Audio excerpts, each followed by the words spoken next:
ओम शांति। ओम शांति। ओम शांति।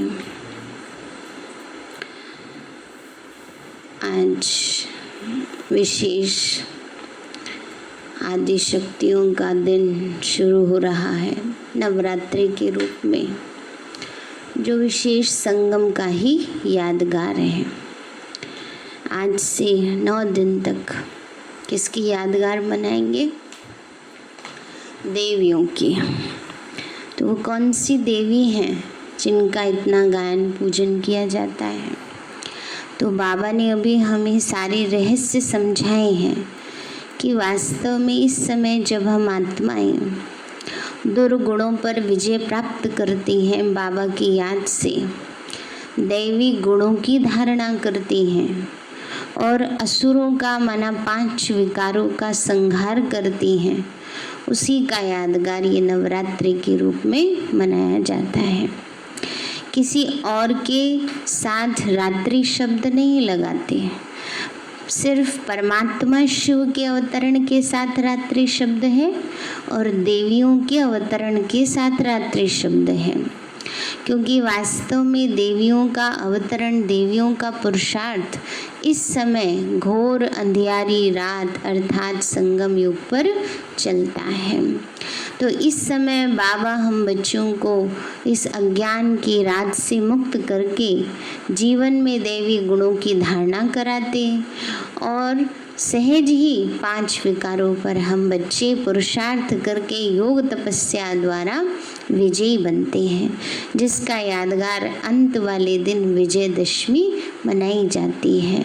और दूसरी तरफ रामलीला भी मनाते हैं ना, राम का जन्म मनाएंगे और फिर अंत वाले दिन दिखाएंगे कि श्री रामचंद्र जी रावण पर विजय प्राप्त करते हैं।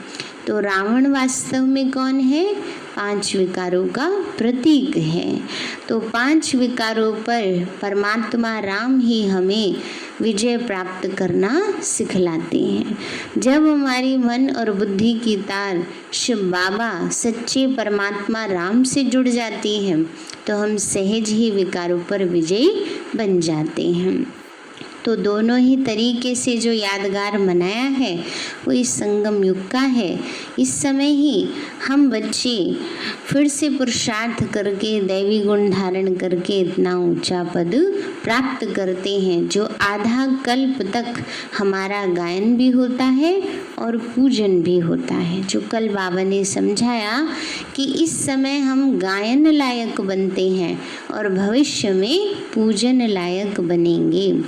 तो वास्तव में जो नवरात्रि हैं वो आदि शक्ति देवियों के यादगार हैं। जब हम शिव बाबा से, इसीलिए शिव शक्तियाँ कहा जाता है देवियों को, दुर्गा, जगदम्बा, काली, इन सबको क्या कहते हैं? शिव शक्ति कहते हैं। तो शिव बाबा से शक्ति लेकर हम विकारों पर विजयी बनते हैं, जिसका यादगार रूप में ये नवरात्रि मनाई जाते हैं। इसीलिए साल में 2 बारी नवरात्रि आते हैं। तो क्योंकि इस समय संगम पर शिव बाबा ने माताओं और बहनों के ऊपर ज्ञान का कलश रखा है और उनके द्वारा ही सारे विश्व से अज्ञान का अंधकार दूर कराने के निमित्त बनाया है। इसीलिए देवियों का इतना यादगार है। तो आज हम सभी प्यारे बाबा के महावाक्य सुनेंगे और दुनिया में तो स्थूल रीति से व्रत लेते हैं, लेकिन हम सभी अपने मन में दृढ़ संकल्प करेंगे कि हमें कोई ना कोई एक कमी का आज से व्रत रखना है। सिर्फ 9 दिन के लिए नहीं, परंतु सारे जीवन भर के लिए। तो आज बाबा के 17 तारीख के महावाक्य हैं। बाबा बोले, मीठे बच्चे, तुम्हें एक एक को परिस्तानी बनाना है। तुम हो सबका कल्याण करने वाले। मीठे बच्चे, तुम्हें एक एक को परिस्तानी बनाना है। तुम हो सबका कल्याण करने वाले। तुम्हारा कर्तव्य है गरीबों को साहूकार बनाना। प्रश्न है, बाप का कौन सा नाम भल साधारण है, लेकिन कर्तव्य बहुत महान है। बाबा बोले, बाबा को कहते हैं बागवान, खिवैया। यह नाम कितना साधारण है, लेकिन डूबने वाले को पार ले जाना यह कितना महान कर्तव्य है ना। बाबा ने कहा, बच्चे नाम तो साधारण है, खिवैया ना, पालनहार, बागवान, परंतु बाबा कहते डूबने वाले को पार ले जाना ये महान कर्तव्य है। जैसे तैरने वाले तैराक एक दो को हाथ में हाथ दे पार ले जाते हैं, ऐसे बाप का हाथ मिलने से तुम स्वर्गवासी बन जाते हो। अभी तुम भी मास्टर खिवैया हो, तुम हरेक की नैया को पार लगाने का रास्ता बताते हो। ओम शांति। याद में तो बच्चे बैठे ही होंगे। अपने को आत्मा समझना है, देह भी है, ऐसे नहीं कि बिगर देह बैठे हो। बाबा ने कहा अपने को आत्मा समझना है, देह भी है, लेकिन ऐसे नहीं कि बिगर देह के बैठे हो। बाबा ने कहा, बच्चे परंतु बाप कहते हैं देह अभिमान छोड़ देही अभिमानी बनकर बैठो। बैठे तो देह में है, पर कैसे बैठना है, देह अभिमान छोड़कर बैठना है। और कहीं बैठेंगे तो देह अभिमान तो होगा ही ना, मैं फलाना हूँ, मैं फलानी हूँ, है ना, तो सब याद रहता।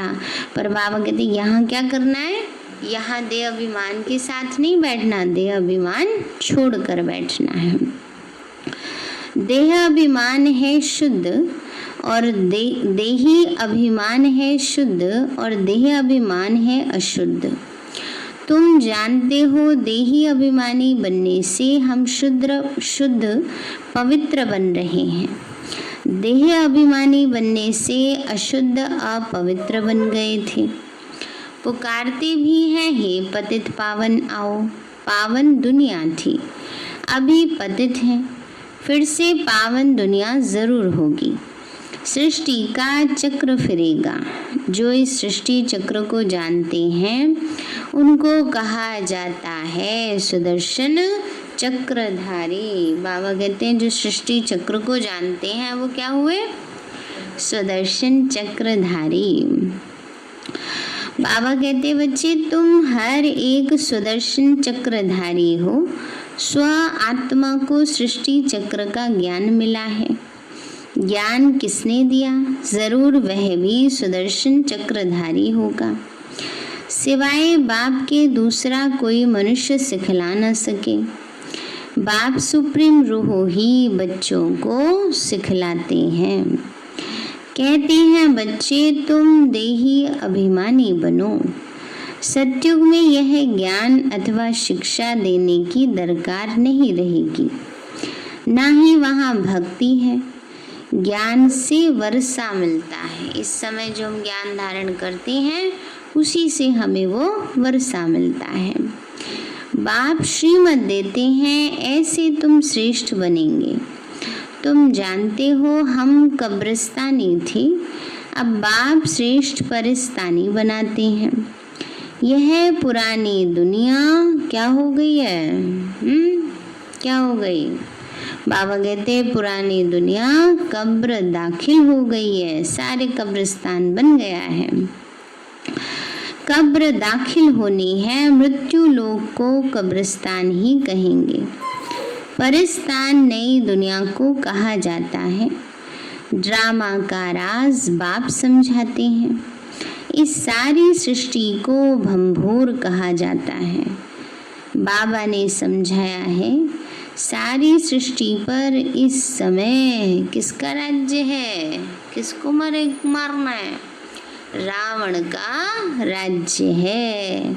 इसलिए क्या मनाएंगे, कितने तारीख का है दशहरा, 26 तारीख का, 27 का है, अच्छा 25 का भी बता रहे हैं।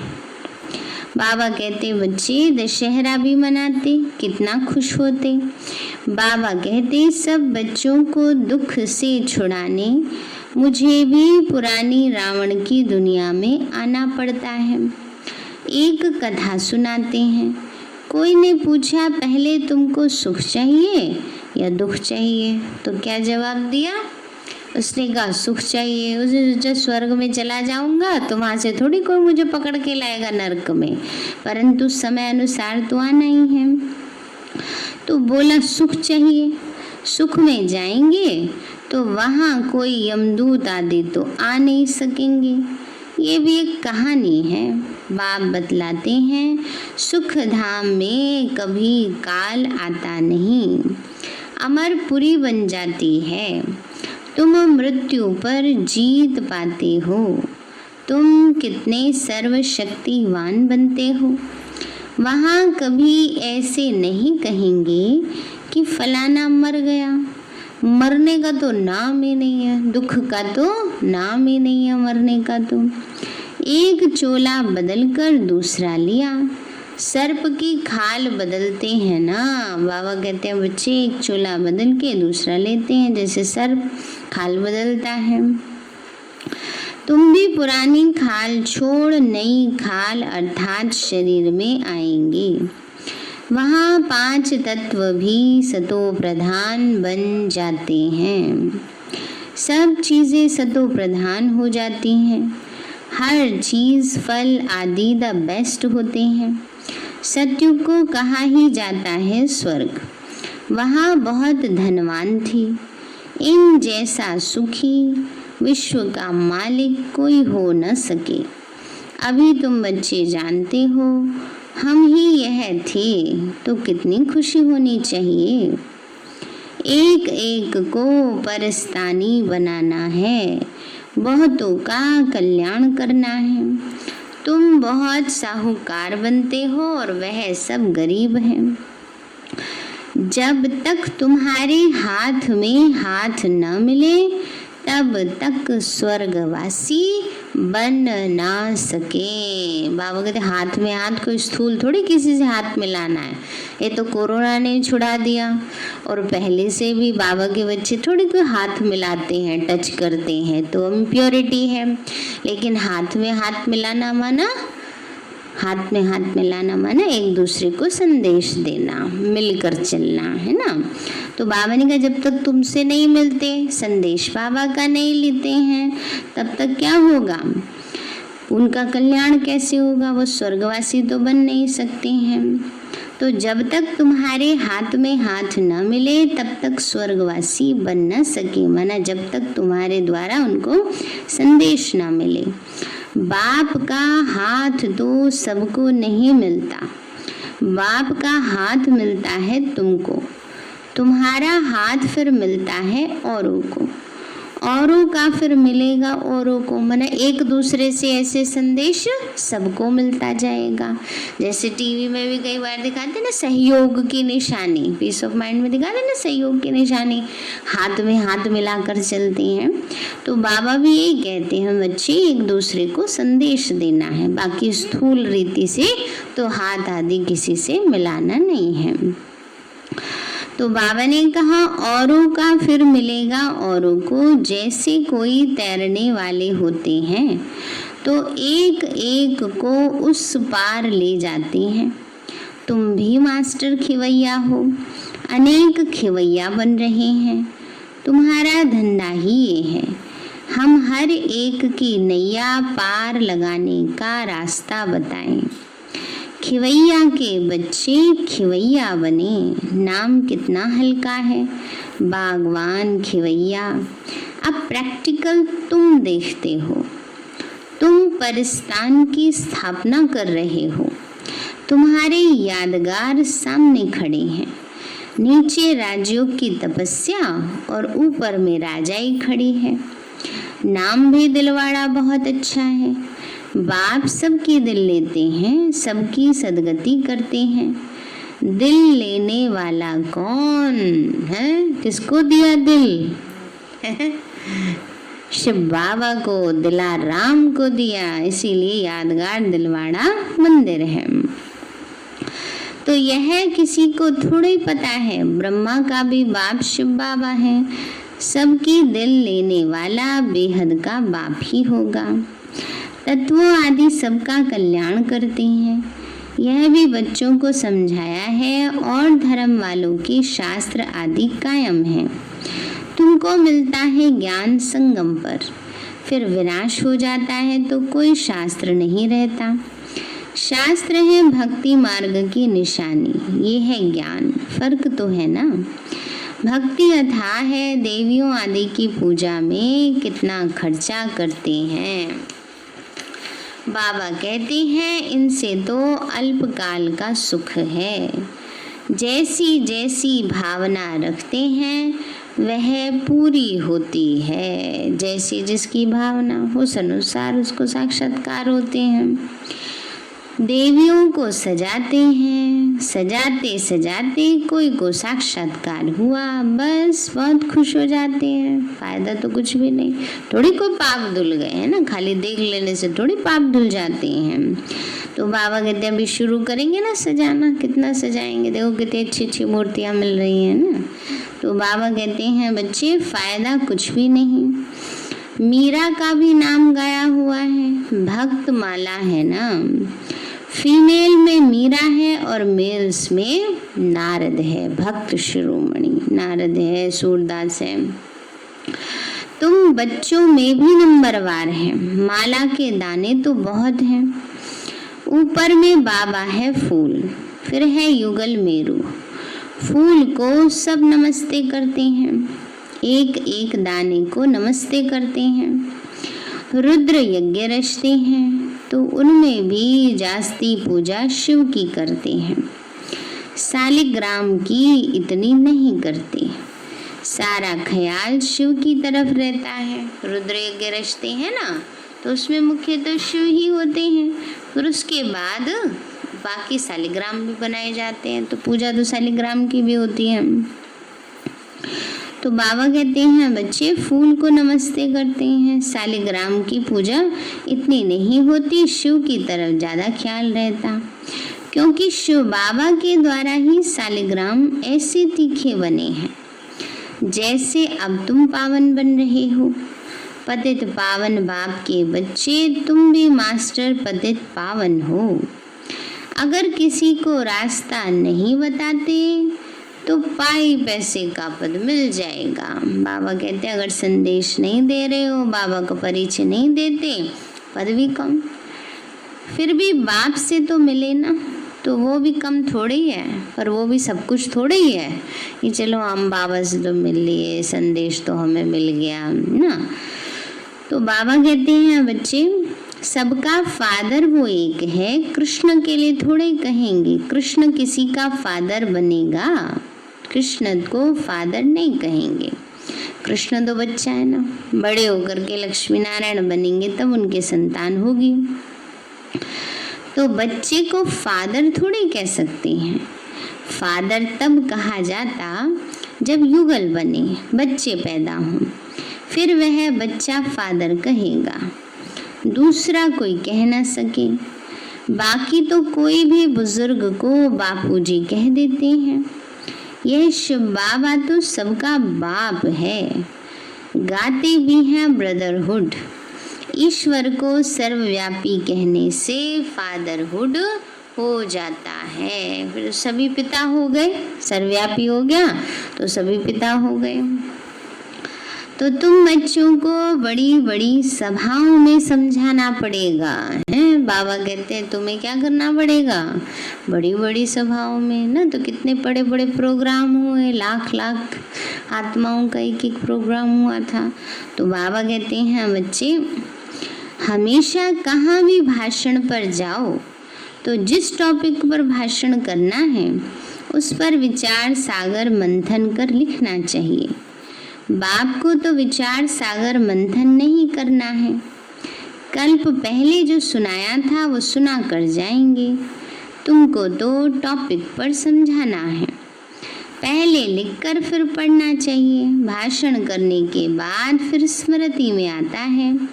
यह पॉइंट्स नहीं बताएंगे, यह समझाते तो अच्छा था, है ना। पहले बाबा ऐसे डायलॉग्स भी कराते थे, ये तैयारी करवा करके कि अगर बाहर जाएंगे साकार बाबा, कि बाहर अगर जाओ तो कैसे कैसे समझाना है, क्या क्या बात पॉइंट समझानी है।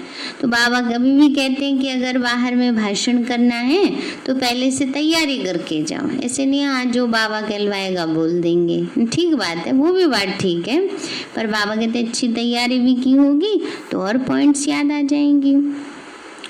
तो बाबा कहते हैं बच्चे पहले पहले तो बोलना चाहिए, भाई बहनों आत्म अभिमानी होकर बैठो, यह तो कभी भूलना नहीं चाहिए। ऐसे कोई समाचार लिखते नहीं, पहले पहले सबको कहना है आत्म अभिमानी हो बैठो, तुम आत्मा अविनाशी हो। अभी बाप आकर ज्ञान दे रहे हैं। बाबा कहते मुझे याद करने से विकर्म विनाश होंगे। कोई भी देहधारी को मत याद करो, अपने को आत्मा समझो, हम वहाँ के रहने वाले हैं। हमारा बाबा कल्याणकारी शिव है, हम आत्माएं उनके बच्चे हैं। बाबा कहते हैं हमारा बाबा कल्याणकारी शिव है, हम आत्माएं उनके बच्चे हैं। ये पक्का करो पाठ। बाबा कहते हैं कैसे बैठे हैं सभी देहभान में, इधर उधर बुद्धि जा रही है। संजय भाई बाबा कह रहे कैसे बैठना है, आत्माभिमानी होकर, है ना। अपने ऊपर अटेंशन देना है, किसी और को नहीं देखना है। बाबा ने कहा बच्चे बाबा का डायरेक्शन है मुझे याद करो। वो लोग गीता पढ़ते हैं, यदा यदा ही धर्मस्य ग्लानिर्भवति भारतम, कहते हैं परंतु अर्थ कुछ नहीं जानते। माना जब जब धर्म की अति ग्लानि होती है तब तब मैं आता हूँ। तो बाबा सर्विस की राय देते हैं। शिव बाबा कहते हैं अपने को आत्मा समझ शिव बाबा को याद करो। वह समझते हैं कृष्ण ने कहा, तुम कहेंगे शिव बाबा हम बच्चों को कहते हैं मुझे याद करो। जितना मुझे याद करेंगे उतना सतो प्रधान बन ऊंचा पद पाएंगे। एम ऑब्जेक्ट भी सामने है, लक्ष्य सामने है ना। पुरुषार्थ से ऊंचा पद पाना है, उस तरफ वाले अपने धर्म में ऊंचा पद पाएंगे। हम दूसरे धर्म में नहीं जाते, वह तो आते ही पीछे हैं।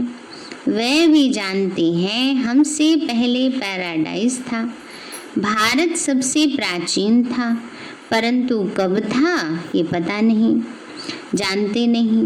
उनको भगवान भगवती भी कहते, परंतु बाबा कहते भगवान भगवती नहीं कह सकते, भगवान तो एक मैं ही हूँ। हम ब्राह्मण हैं, बाप को तो ब्राह्मण नहीं कहेंगे, वो है ऊंचे ते ऊंचा भगवान।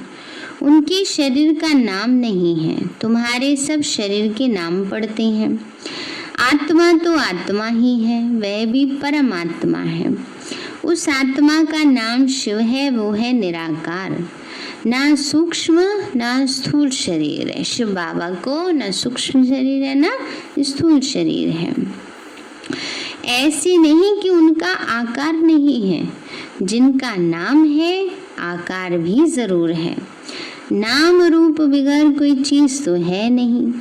परमात्मा बाप को नाम रूप से न्यारा कहना कितना बड़ा अज्ञान है। बाबा कहते शिव बाबा परमात्मा को नाम रूप से न्यारा कहना। अब नाम रूप से न्यारी तो कोई भी चीज नहीं है दुनिया में।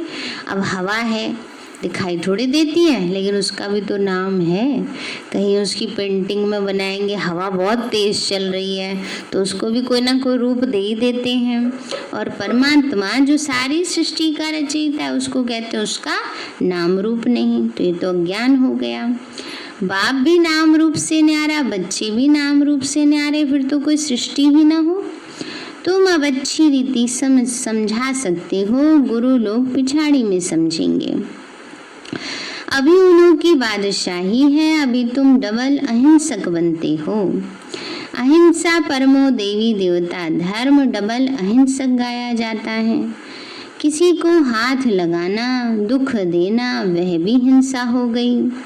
बाप रोज रोज समझाते हैं, मनसा वाचा कर्मणा, किसी को दुख नहीं देना है।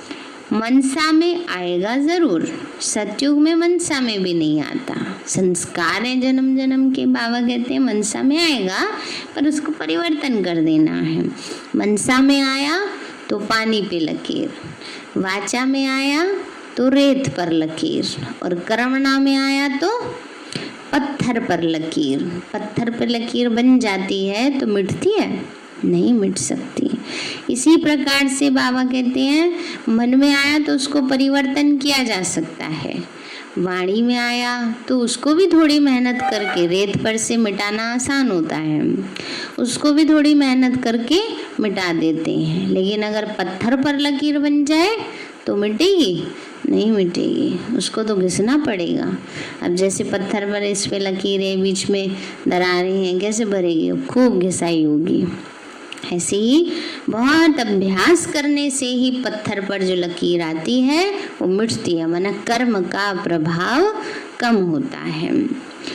तो बाबा ये कहते हैं बच्चे, मनसा वाचा कर्मणा आता है, यह अक्षर तुम वहाँ सुनेंगे भी नहीं, ना ही वहाँ कोई सत्संग आदि होते हैं। सत्संग होता ही है सत्य बाप द्वारा।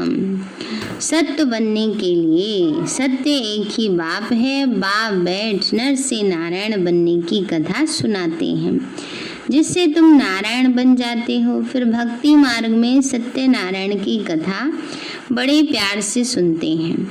तुम्हारा यादगार दिलवाड़ा मंदिर देखो कैसा अच्छा है। जरूर संगम युग पर दिल्ली होगी। आदि देव और आदि देवी बच्चे बैठे हैं।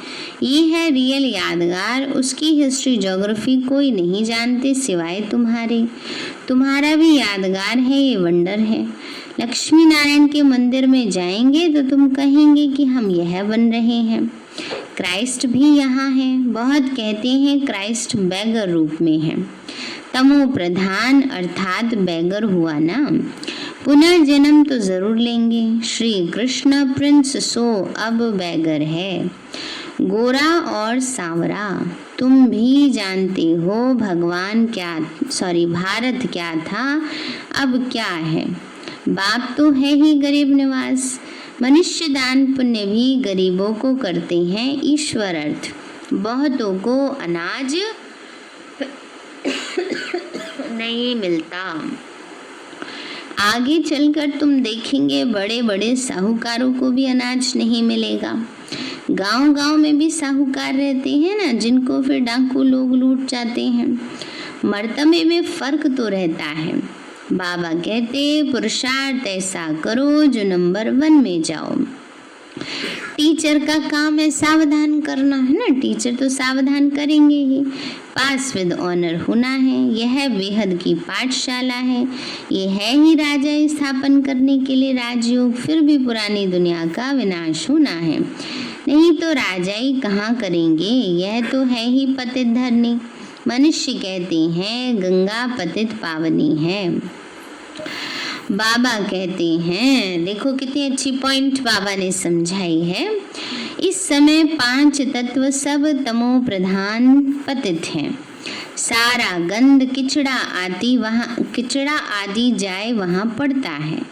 मछलियाँ आदि भी उसमें रहती हैं। पानी की भी एक जैसी दुनिया है।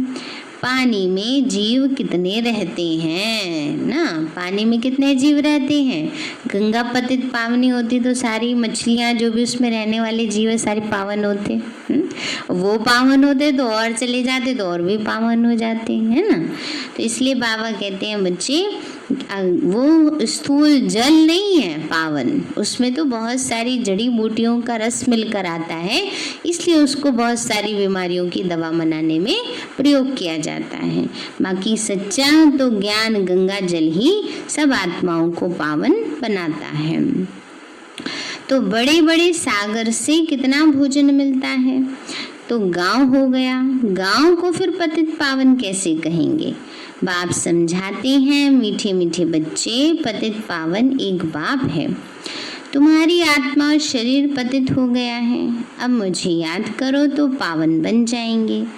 तुम विश्व के मालिक खूबसूरत बन जाते हो।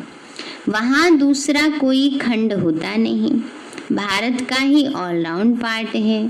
तुम सब ऑलराउंडर हो, सारा पार्ट बजाने वाले ऑलराउंडर हो। नाटक में एक्टर नंबर वार आते जाते हैं, ये भी ऐसा है। बाबा कहते तुम समझो कि हमको भगवान पढ़ाते हैं, हम पतित पावन गॉड फादरली स्टूडेंट हैं। इसमें सब आ गया, पतित पावन भी हो गया, गुरु टीचर भी हो गया, फादर भी हो गया, सो भी निराकार है। ये है incorporeal God fatherly world university. कितना अच्छा नाम है, ईश्वर की कितनी महिमा करते हैं। जब बिंदी सुनते हैं तो वंडर लगता है, ईश्वर की महिमा करते हैं और चीज़ क्या है, एक छोटी सी बिंदी, उसमें पाठ कितना भरा हुआ है। अब बाबा कहते हैं देह होते हुए, गृहस्थ व्यवहार में रहते हुए क्या करो, माँ में कम याद करो, बाबा को याद करो। भक्ति मार्ग में जो नौंधा भक्ति करते हैं उसको कहा जाता है सतो प्रधान नौंधा भक्ति। बाबा कहते हैं कितनी तेज भक्ति होती है। अब फिर तेज रफ्तार चाहिए याद की। तेज याद करने वालों का ही ऊंचा नाम होगा। विजय माला का दाना बनेंगे ना। बाबा ने कहा जो अच्छी रीति याद करेंगे तेज रफ्तार से तो वही विजय माला का दाना बनेंगे। अच्छा मीठे मीठे सिक्के लदे बच्चों प्रति माता पिता प्यार और गुड मॉर्निंग। रूहानी बाप की रूहानी बच्चों को नमस्ते। रूहानी हम बच्चों की रूहानी माता पिता बाप दादा नमस्ते नमस्ते नमस्ते बाबा नमस्ते। धारणा के लिए मुख्य सार है नर से नारायण बनने के लिए रोज सत्य बाप से सुनना है, सत्संग करना है। बाबा कहते हैं रोज सत्य बाप से सुनना है और सत्संग करना है। सत्य के संग में बैठे हैं ना अभी। कभी मनसा वाचा कर्मणा किसी को दुख नहीं देना है। दूसरा है विजय माला का दाना बनने व पास विद ऑनर होने के लिए याद की रफ्तार तेज करनी है। मास्टर पतित पावन बन सबको पावन बनाने की सेवा करनी है। वरदान दिया बाबा ने, मर जीवा जन्म की स्मृति से सर्व कर्म बंधनों को समाप्त करने वाले कर्मयोगी भव। मरजीवा जन्म की स्मृति से सर्व कर्म बंधनों को समाप्त करने वाले कर्मयोगी भव। बाबा बोले यह मरजीवा दिव्य जन्म कर्म बंधनी जन्म नहीं, यह कर्मयोगी जन्म है। इस अलौकिक दिव्य जन्म में ब्राह्मण आत्मा स्वतंत्र है, न कि परतंत्र है। स्वतंत्र हो गई ना अभी सब आत्मा। किसने गुलाम बनाया हुआ था? 5 विकारों ने, 5 कर्मेंद्रियों ने। अब ज्ञान मिल गया मैं आत्मा मालिक को तो स्वतंत्र हो गई। यह देह लोन में मिली हुई है सारे विश्व की सेवा के लिए। पुराने शरीरों में बाप शक्ति भरकर चला रहे हैं, है ना। ये तो सब फील करते हैं ना, ये पुराने शरीर हैं बस बाबा ही चला रहा है ना। जिम्मेवारी बाप की है न कि आपकी है। बाप ने डायरेक्शन दिया है कि कर्म करो, आप स्वतंत्र हो, चलाने वाला चला रहा है। इसी विशेष धारणा से कर्म बंधनों को समाप्त कर कर्म योगी बनो। स्लोगन है समय की समीपता का फाउंडेशन है बेहद की वैराग्य वृत्ति। समय की समीपता का फाउंडेशन है बेहद की वैराग्य वृत्ति। इसलिए बेहद का वैराग्य आएगा तभी समय समीप आएगा। सार है मीठे बच्चे, तुम्हें एक एक को परिस्तानी बनाना है। तुम हो सबका कल्याण करने वाले। तुम्हारा कर्तव्य है गरीबों को साहूकार बनाना। प्रश्न है, बाप का कौन सा नाम भले साधारण है लेकिन कर्तव्य बहुत महान है। बाबा को कहते हैं, बाबा बोले, बाबा को कहते हैं बागवान खिवैया। यह नाम कितना साधारण है, लेकिन डूबने वाले को पार ले जाना यह कितना महान कर्तव्य है। जैसे तैरने वाले तैराक एक दो को हाथ में हाथ दे पार ले जाते हैं, ऐसे बाप का हाथ मिलने से तुम स्वर्गवासी बन जाते हो। अभी तुम तो मास्टर खिवैया हो, तुम हर एक की नैया को पार लगाने का रास्ता बताते हो। अच्छा, ओम शांति। तो आज से विशेष नवरात्रि शुरुआत हुए हैं और हर वर्ष की तरह जैसे अखंड योग सेंटर पर चलता था ऐसे ही चलेगा। सवेरे 6 बजे से रात को 9 बजे तक सभी को अपना एक एक घंटा अवश्य देना है योग के लिए। तो सभी अवश्य आए। सारे दिन में से जिनका स्वास्थ्य ठीक है, खांसी जुकाम बुखार नहीं है, तो अपना समय सफल करें। कोरोना तो फैल ही रहा है, उसमें तो हमें सुरक्षा से चलना ही है। बाकी भी सारे काम करते हैं, योग के लिए भी सभी को अवश्य समय निकालना है। मीठे बाबा, आपने हमें सब कुछ दिया, आपका पदम गुणावार शुक्रिया। प्यारे बाबा, आप हमें ज्ञान गुण शक्तियों वरदानों और सद्बुद्धि से भरपूर करते हो, आपका बार बार शुक्रिया।